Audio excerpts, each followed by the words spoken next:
Hoje é dia de Chega Mais aqui na programação da Pop e toda quarta-feira a gente recebe aqui alguma pessoa para conversar sobre um assunto importante, um assunto que vai fazer a diferença aí na sua vida. E eu tenho certeza que o assunto de hoje vai mudar muito aí a sua concepção da forma como você enxerga, né? A gente vai falar hoje sobre o Novembro Azul, né? Que é o mês de prevenção aí ao câncer de próstata.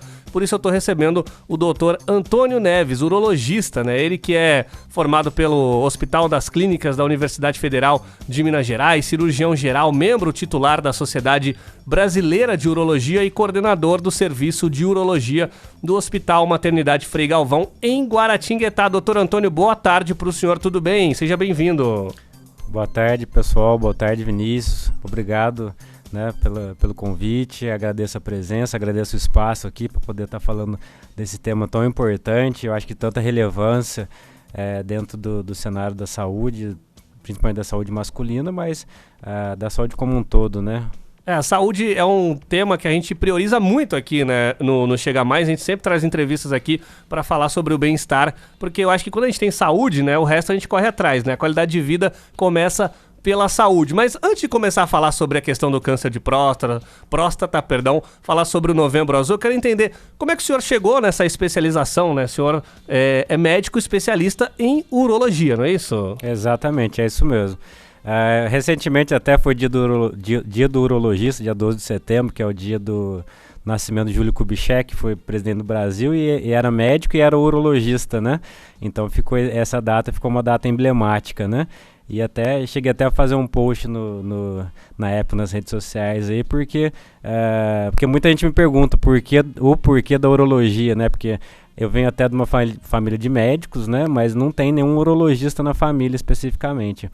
Mas eu costumo brincar que eu entrei na medicina, eu pensava em diversas outras coisas, né? Eu sempre gostei da parte cirúrgica e então pensava, né, ficar na cirurgia geral mesmo, ou então eventualmente fazer cirurgia vascular, que era uma coisa que eu gostava bastante, gosto até hoje, né? Gosto de medicina em geral, né? Mas tinha até esse interesse, né? Mas aí foi até uma história curiosa. Quando eu estava no quarto ano da faculdade, até então nunca tinha passado pela cabeça fazer urologia. Aí no quarto ano comecei a ter a disciplina de urologia na faculdade. E acabou que a urologia era justamente sexta-feira de manhã, né? E então acabou que não tinha muito interesse e tal. Foi uma matéria que eu deixei um pouco de lado, digamos assim.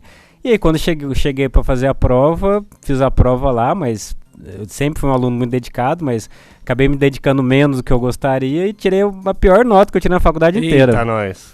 Aí... Vai ter uma revolta, né? Exatamente. Aí fiquei, nossa, mas não acredito que eu tirei essa nota. Eu sempre tive boas notas ao longo da faculdade toda. Falei, não é possível que eu tirei uma nota tão baixa assim. Sempre fui desde a época de colegial tirando notas boas também. E aí eu fiquei meio revoltado mesmo. Correu atrás, né? Exatamente, aí que aconteceu. Eu tive que correr atrás para conseguir recuperar as notas, né?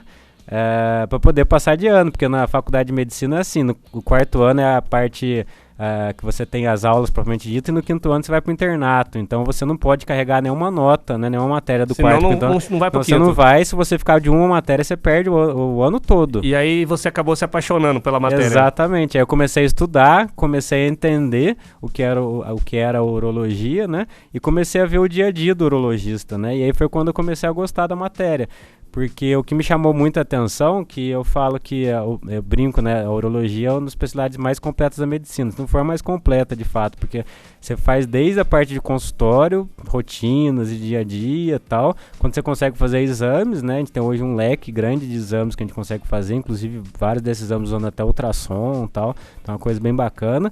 Quando cirurgias pequenas, uma fimose, alguma outra coisa assim, e até das cirurgias mais complexas, oncológicas, aqueles casos de câncer mais avançados. Hoje em dia você faz cirurgia aberta, cirurgia laparoscópica, cirurgia robótica. Então dá um apanhado geral, né? Exatamente, então eu acabei me apaixonando pela especialidade e foi daí pra frente. É por isso que o senhor tá aqui hoje, pra gente falar sobre o Novembro Azul, né, que é o mês de prevenção aí ao câncer de próstata. Conta pra gente primeiro o que seria, né, o que é o câncer de próstata de fato e quais são os fatores de risco para esse tipo de câncer, doutor? Então, na verdade, assim, a próstata é uma glândula que todos nós nascemos com ela, né? Os homens, né, na verdade, nascem com ela. É uma glândula que ela fica pequena, praticamente embriológica ali até a puberdade. Quando a gente entra na puberdade, ela acaba se desenvolvendo. E ela é de fato muito importante, né? Eu também costumo brincar que a gente só está aqui porque o nosso pai tinha próstata, porque ela ajuda muito no processo de reprodução, né? Ah, sim. E aí ela fica lá, né? Na nossa juventude, ela se desenvolve e tende a ficar quietinha até próximo aos 40 anos. Só que a partir dos 40, 50 anos, aí ela pode começar a dar alguns problemas, né? E entre eles o câncer de próstata. Então, principalmente depois dos 40, 50 anos, é quando a gente recomenda a fazer o rastreamento, porque o câncer nada mais é do que a proliferação desordenada das células, né? E aí essas células podem ter uma replicação, torna-se o câncer, né? E no câncer de próstata especificamente, né? Tem uma proliferação desordenada das células prostáticas, né? E se não descoberta a tempo, pode dar o que a gente chama das metástases, né? Ele pode espalhar essa doença para outras regiões do corpo e dar problema. O senhor estava me contando agora há pouco que é uma doença a longo prazo, é isso? Isso. Que ela se desenvolve, não é de uma hora para outra, é isso? É, exatamente, né? Via de regra, né? Lógico que a gente tem as exceções, mas, via de regra, o câncer de próstata é um câncer que tende a ter um crescimento um pouco mais lento do que alguns outros, se comparado a alguns outros tipos de câncer. Então, hoje ele tem uma altíssima incidência, né? O câncer de próstata, ele é o câncer mais comum do homem, né? Excetuando alguns tipos de câncer de pele não melanoma, mas é o câncer mais comum do homem e o segundo câncer que mais mata. Mas, entre você desenvolver o câncer e ele de fato levar ao óbito, você tem um prazo aí que bota no intervalo aí de uns 5 a 10 anos. Então, isso é esse prazo de desenvolvimento como um todo, né? Então, nesse período, e principalmente no começo, se você descobre o câncer de próstata nas fases iniciais, você consegue tratar e ficar curado desse câncer, entendeu? Por isso a importância da campanha de prevenção, porque é um câncer muito prevalente, que se ele não for descoberto a tempo, ele pode levar, sim, ao óbito, só que em compensação, como ele tem um crescimento um pouco mais lento, você consegue fazer uma rotina de rastreamento de forma que você consiga diagnosticar isso precocemente. E é engraçado, né? Porque analisando a nossa sociedade, como você falou, por que demora tanto assim para as pessoas irem atrás, né? Porque você disse, é uma doença a longo prazo, então às vezes demora anos para ela de fato se desenvolver e de fato chegar ao ápice dela, né? Ao pior grau, pelo que eu entendi. Por que demora tanto? Por que o homem é tão relutante em ir atrás desse tipo de procedimento para entender, fazer os exames? Por que isso acontece, doutor? Qual que é a sua opinião sobre isso? Eu acho que a grande questão é cultural, né, ao meu ver, né? Porque a mulher culturalmente, ela já desde jovem tem esse hábito de ir no médico, né? A menina menstrua lá a primeira vez, muitas vezes a mãe já acaba levando o ginecologista, então desde cedo ela está acostumada a ir no médico, fazer exames de rotina, exames preventivos e tal. E o homem não, ele vai tocando a vida dele e tal, e quando ele começa a sentir alguma coisa, é que ele acaba procurando médico, né? Ele não tem essa rotina cultural, essa cultura de fazer seus exames de rotina previamente, né, antes de ter algum problema. Então acho que a grande demora ele procurar o médico, procurar o serviço de saúde, eu acho que é muito dessa base cultural mesmo. A gente tem aqui na Rede Aparecida, todos os anos tem campanhas, né, de prevenção ao câncer de mama, também prevenção ao câncer de próstata. E no ano passado veio um pessoal aqui para conversar com a gente, eu até perguntei sobre isso, me passaram um dado, eu queria até saber se é verdade esse dado, porque eu achei bem alarmante, que, se eu não me engano, é 1 a cada 10 homens que procuram fazer os exames. Isso existe, esse dado? Isso é real? É tão grande assim essa disparidade de pessoas que não querem fazer exame, não procuram? Existe... Essa estatística é um pouco variável, né? Mas existe uma redução da quantidade de homens que poderiam estar fazendo o exame e fazem de fato o exame. E a gente acabou tendo um problema recente que foi a pandemia, né? Isso acabou afastando mais ainda o homem da procura dos cuidados, e até de fato alguns que procuraram cuidado não conseguiram essa procura porque de fato teve uma redução dos atendimentos. Mas de fato o homem... o índice de homens que procuram fazer exames preventivos é baixo. E qual que é o fator maior de risco? Assim, existe alguma propensão maior para que as pessoas tomem cuidado, né? Quem está ouvindo a gente, fique o alerta. Eu imagino que o senhor vai falar também bastante sobre estilo de vida, né? Qualidade de vida, alimentação, sono. Mas o que é mais importante para se preocupar para a prevenção do câncer de próstata? Então, uma das coisas que a gente mais fica atento é na questão do histórico familiar, né? Não é uma obrigatoriedade, né? Mas o histórico familiar acaba pesando bastante. Então, aquelas pessoas que já tiveram alguém na família, principalmente parentes de primeiro grau, que a gente considera pai ou irmão com histórico de câncer de próstata, eles têm um risco aumentado de desenvolver a doença também. Então, até nessas pessoas, a gente pede até para fazer a rotina até mais cedo, 45, 40 anos às vezes, né? Porque eles têm de fato um risco aumentado. E estatisticamente os indivíduos da raça negra e os obesos, que aí também acaba, a gente vai falar um pouco da questão da qualidade de vida, eles estatisticamente têm um risco maior de ter câncer de próstata também. Então nesses casos a gente tem que ficar um pouco mais atento. A gente recebe muito profissional da saúde aqui para falar sobre diversos assuntos e acho que o consenso muito grande é esse, né? Questão de alimentação, não ser uma pessoa sedentária e sono também, né? Exatamente, é isso mesmo.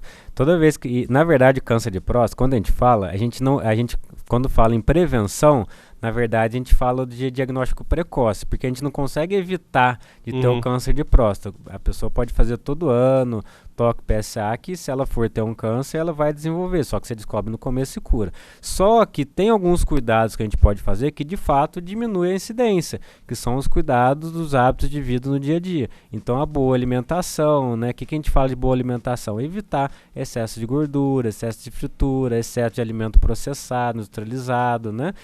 Refrigerantes, né? E ter hábitos de vida mais alimentação mais natural, né? E hábitos de vida mais saudáveis, como atividade física, o sono, que é extremamente negligenciado, né? Hoje em dia. Cada vez a gente dorme menos, né, doutor? Exatamente. A sociedade, eu digo, né? Dorme menos e com menos qualidade, né? A gente tem o hábito de dormir com a televisão ligada, ficar vendo série até tarde. Então isso tudo prejudica muito na qualidade do nosso sono. E ele é importantíssimo para toda a regeneração celular, reorganização do organismo, né? Então é muito importante. É isso aí. Você continua ligado aqui na Rádio Pop, esse é o Chega Mais, toda quarta-feira, a gente fazendo aqui uma entrevista falando sobre algum assunto da seu interesse, né? Da qualidade de vida. E hoje estamos conversando aqui com o Dr. Antônio Neves, o urologista. Vou até passar o Instagram aqui, @dr, né? De doutor, Antônio Neves, urologista. Você pode seguir lá, né, doutora, nas redes sociais? Ah, sim. A gente sempre tá fazendo vídeos, posts informativos, né?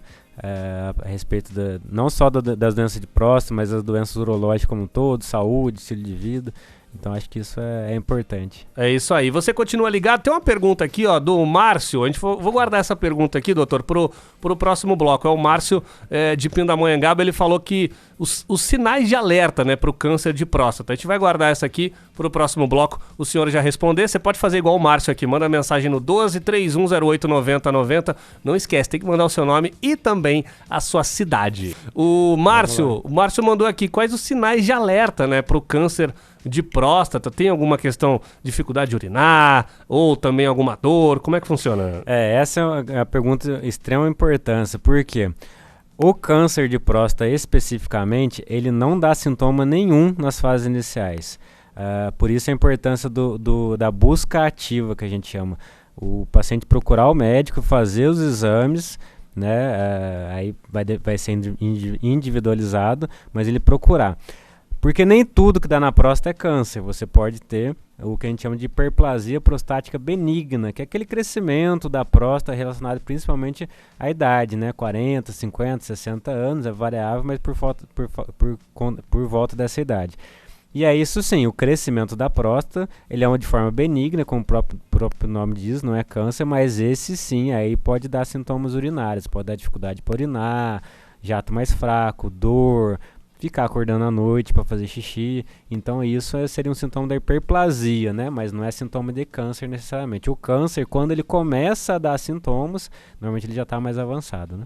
Pelo que eu aprendi aqui então hoje, doutor, que eu estou aprendendo até o momento com o senhor, é o seguinte: a gente tem que se alimentar bem, se cuidar, dormir bem. É importante, se tiver histórico familiar, já começar mais cedo, né, a fazer os exames e quando chegar a idade também fazer, porque é aquilo, você vai descobrir antes para poder se tratar. Mas tem uma pergunta aqui, da Patrícia. Ela falou o seguinte, ela tá perguntando qual que é a função a gente já falou um pouco sobre isso, mas se eu quiser falar novamente, a função da próstata e o que acontece com o homem quando ele precisa operar ela. É retirada? Como funciona? O que acontece nessa cirurgia? Então, como a gente falou anteriormente, vou dar uma pincelada melhor. A próstata, a principal função dela é a produção do líquido seminal que participa da proteção e da locomoção dos espermatozoides. Então ela facilita, né, ela é muito importante no processo de reprodução. E ela tem um auxílio no controle da continência da urina, ou seja, ela não é o principal fator, mas ela ajuda também a controlar a urina. Nos casos quando precisa operar a próstata, vai depender da cirurgia, vai depender do problema, né? Naqueles casos de próstata aumentada, né? Na próstata mais crescida que tem sintomas urinários, nesse caso você pode fazer o que a gente chama de ressecção transuretral, popularmente o pessoal conhece como raspagem da próstata, né?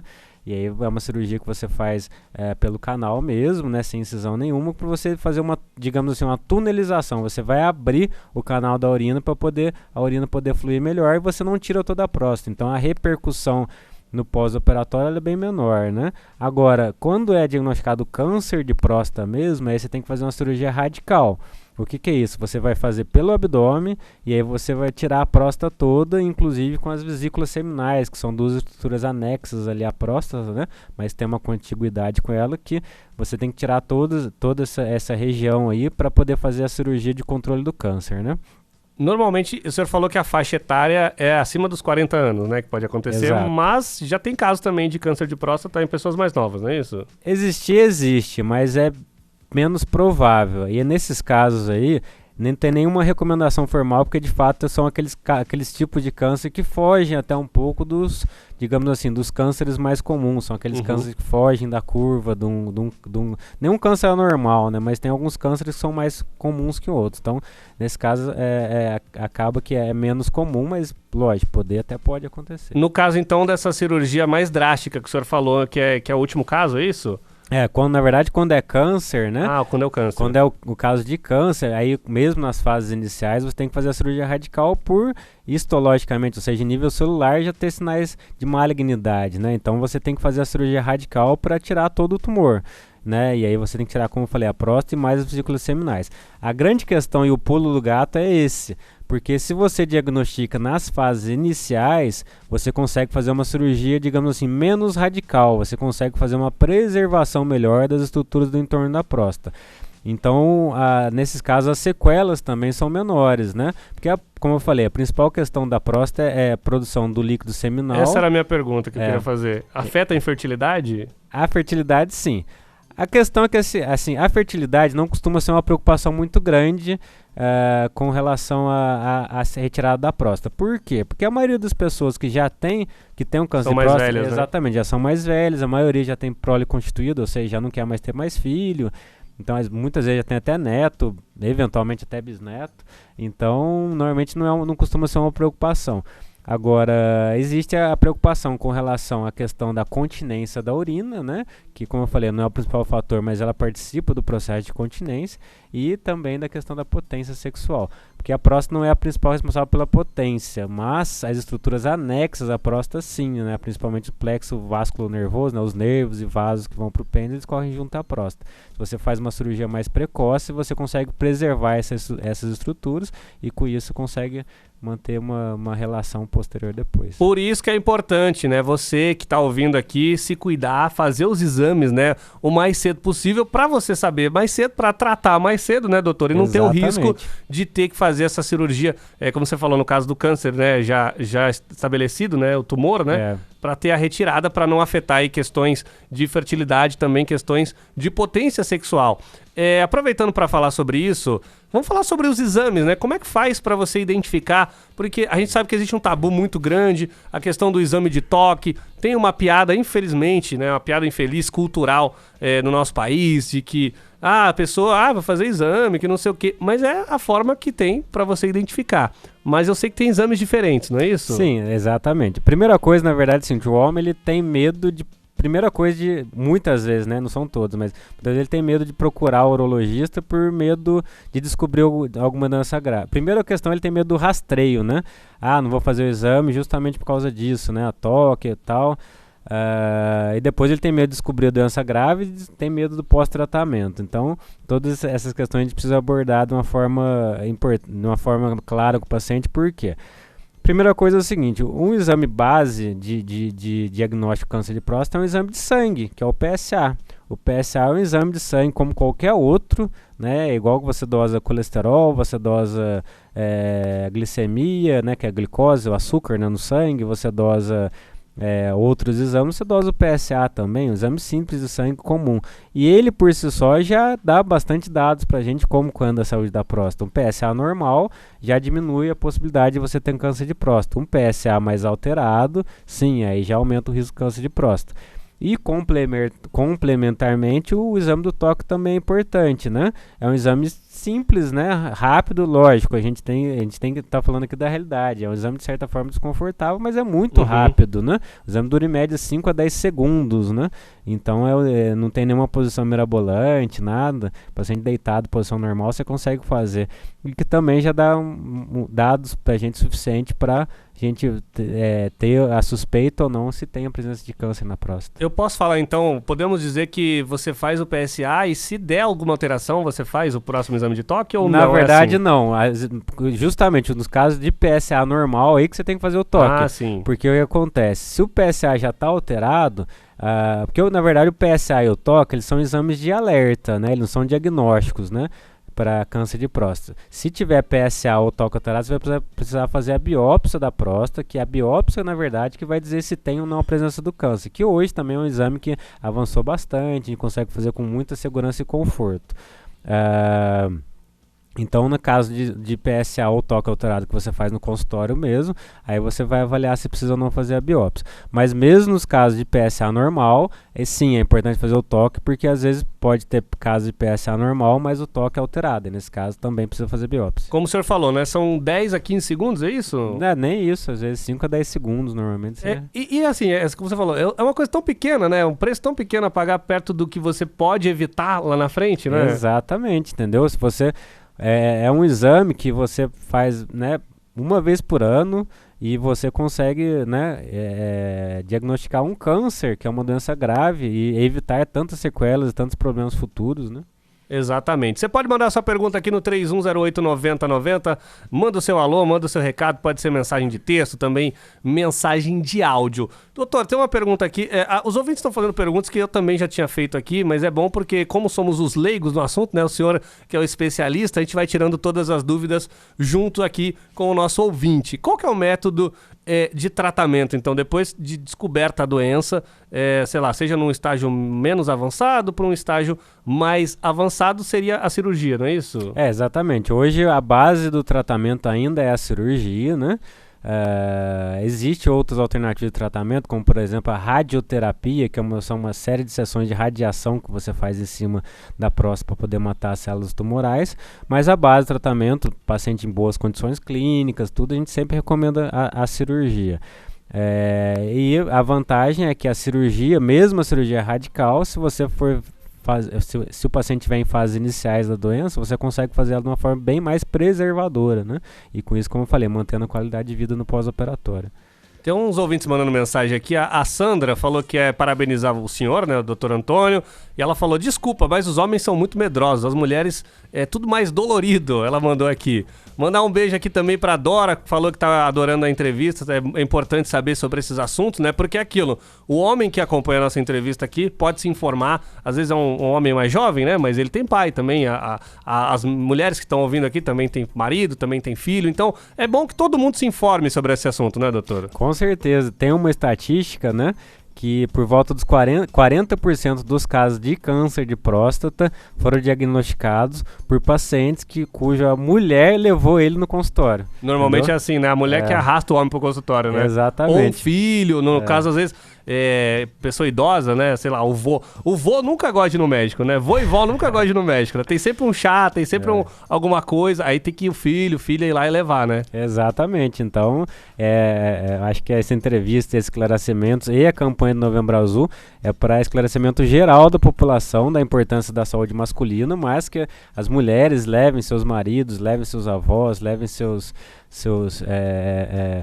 pais, né? Às vezes até filhos também, né? Filhos também acabam levando. Porque às vezes a mãe, sei lá, tá com 70 anos, tem um filho ali de 40 anos que não quer ir, já tá grandinho, né? Deveria ir sozinho. Mas a gente fala também, leva ele, conversa com ele, fala da importância. Eu tenho um caso na família nesse momento, doutora, que eu tenho um tio, irmão do meu pai, e ele fez o PSA, ele descobriu, graças a Deus, no começo, ele já tá tratando, e recentemente eu estive com ele, né, conversei com ele bem esclarecido assim, ele sempre foi uma pessoa tranquila, mas ele bem esclarecido sobre a situação e tem noção da importância. Eu fico feliz que ele tenha feito logo no começo. Só que, infelizmente, enquanto estávamos ali em família conversando, mesmo com uma pessoa da família passando por isso, a gente vê ainda as pessoas fazendo piadas, conversando, você fez o exame, que não sei o quê. Graças a Deus ele fez o exame. Que bom que ele descobriu no começo. Exatamente, é isso que a gente está tentando quebrar esse tabu, conscientizar, entendeu?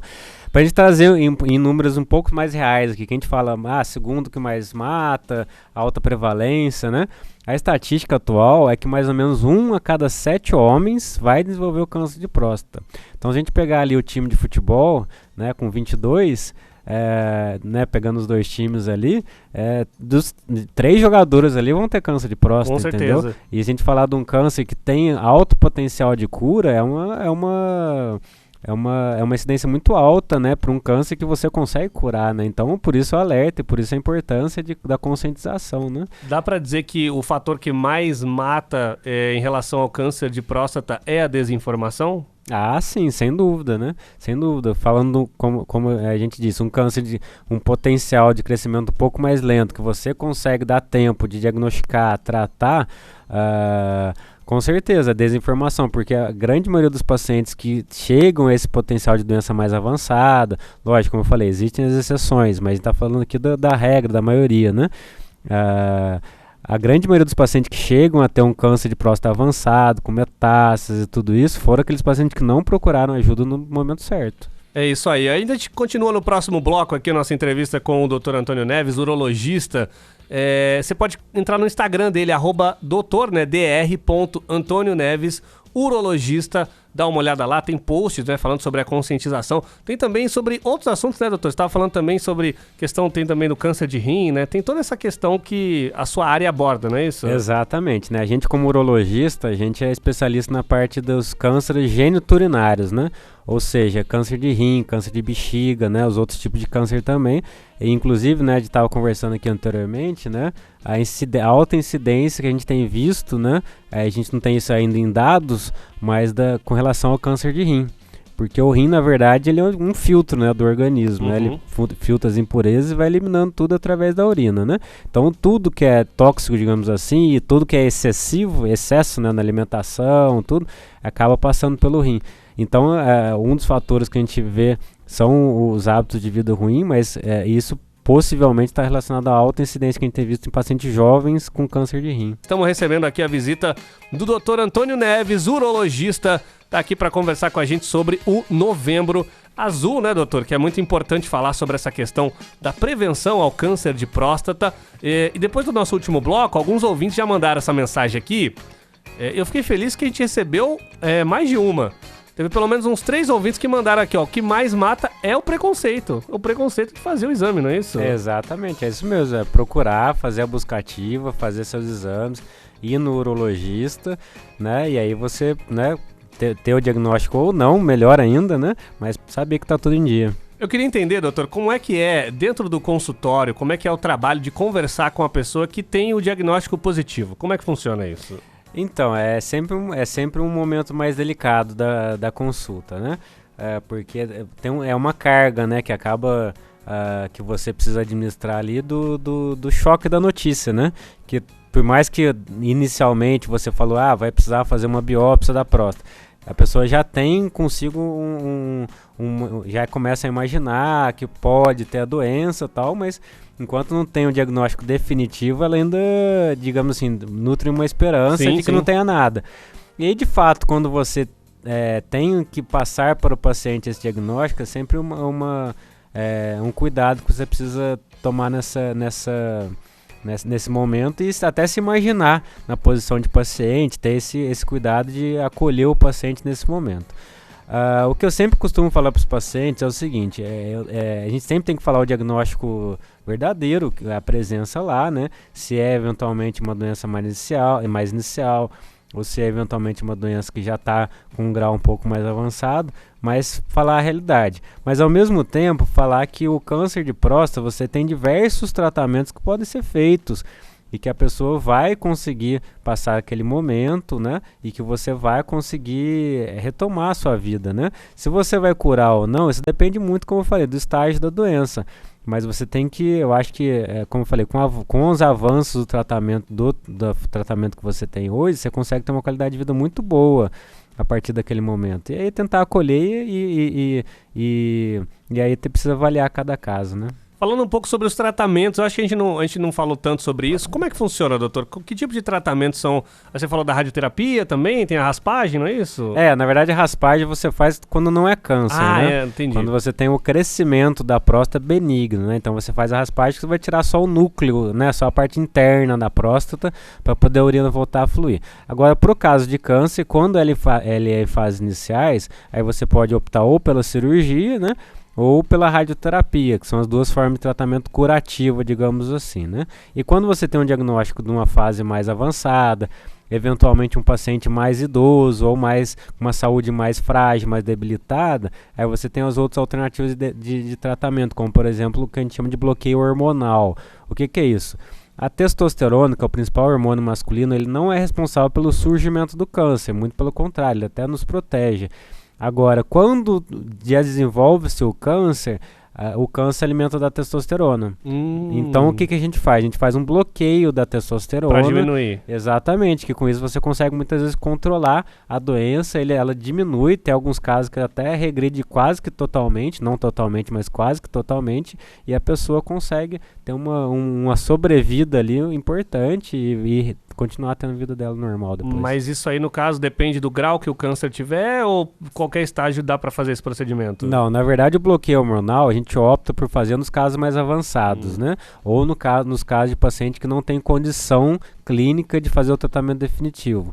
Aí nesses casos a gente opta pelo bloqueio hormonal. Até porque eu acho que essa questão do hormônio deve afetar a outras áreas, né, do corpo da pessoa, né? Sim, exatamente. O corpo humano, principalmente o masculino, né, ele depende de uma produção de testosterona até para uma série de outras coisas, não só a parte sexual, mas principalmente para a parte de disposição, para a questão do sono, equilíbrio de massa muscular. É muito importante, né? Mexe com todo, até com a cabeça da pessoa, né? Exatamente. Então não são para todos os casos que você vai fazer essa opção, né?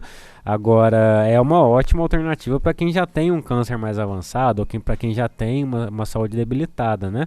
Você acaba, de fato, trocando uma doença mais grave por um problema contornável, digamos assim, né? Doutora, a gente está chegando no finalzinho aqui da nossa entrevista, quero agradecer aqui a sua participação, só aproveitar então nesse último momento para a gente recapitular, né? Lembrando que o câncer de próstata é uma doença que ela é a longo prazo, então assim, se você descobrir no começo, você tem grandes chances de se curar, voltar a ter uma vida normal. Lembrar da importância também da conscientização aí para fazer os exames, né? O PSA que você falou que é um exame de sangue. Exatamente. E depois o de toque. E ir ao médico, se você tiver um histórico familiar de câncer de próstata, vá ao médico mais cedo, não espere chegar aos 40 anos, que é a idade, é isso? A idade, a recomendação formal seria até anterior. A Sociedade Brasileira de Urologia hoje recomenda a partir dos 50 anos para a população em geral e a partir dos 45 da população de grupo de risco. Agora, como a gente tem alguns casos de exceção em pacientes mais jovens, muitas vezes você fazer um PSA, que é aquele exame do sangue, né? Até quando você está se aproximando dos 40 anos, não custa nada, né? Você faz um exame, né? Junto com quando você vai fazer outro exame de glicose, né? Exame de colesterol, faz um PSA também. Gente, é uma doença que tem cura, tá? E quanto mais cedo você descobrir, mais rápido você pode se curar, voltar para sua vida normal. Então, para com esse preconceito. Às vezes aqueles 10, 15 segundos ali do exame de toque são algo que vão salvar a sua vida, né, doutor? Exatamente, é isso mesmo. Como eu falei, não é só o toque, mas ele é muito importante, exame extremamente rápido, né?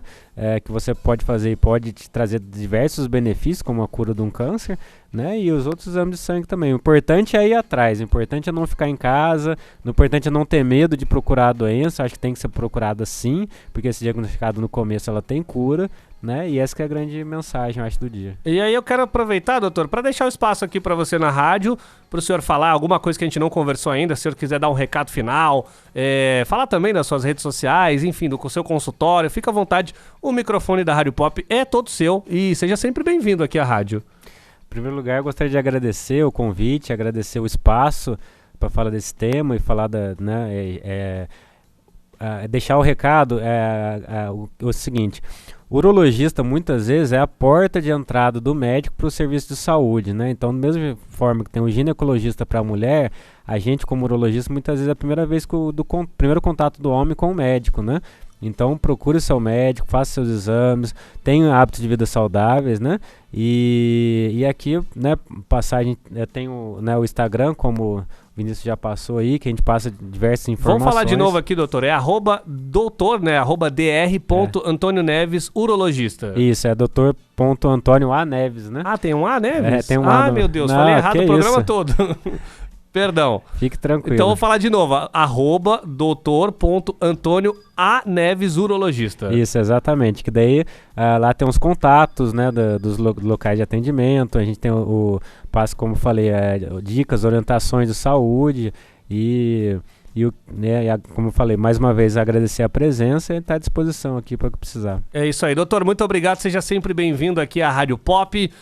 Eu vou seguir o senhor, né, não tô seguindo ainda, porque não deu tempo de entrar no Instagram, mas vou seguir lá, vou dar uma olhada nos posts também, compartilhar, porque eu falo, né, como eu disse, eu tenho um caso familiar agora nesse momento, então eu quero espalhar essa palavra também, é muito importante, apesar, eu tô com 31 ainda, mas eu já me preocupo, já penso nessa situação, porque é aquilo, quanto mais cedo a gente se preocupar em entender essas coisas, quando mais cedo a gente mudar a nossa cabeça para acabar com esse preconceito, melhor a nossa vida vai ser, qualidade de vida, não é isso? Exatamente, é isso mesmo.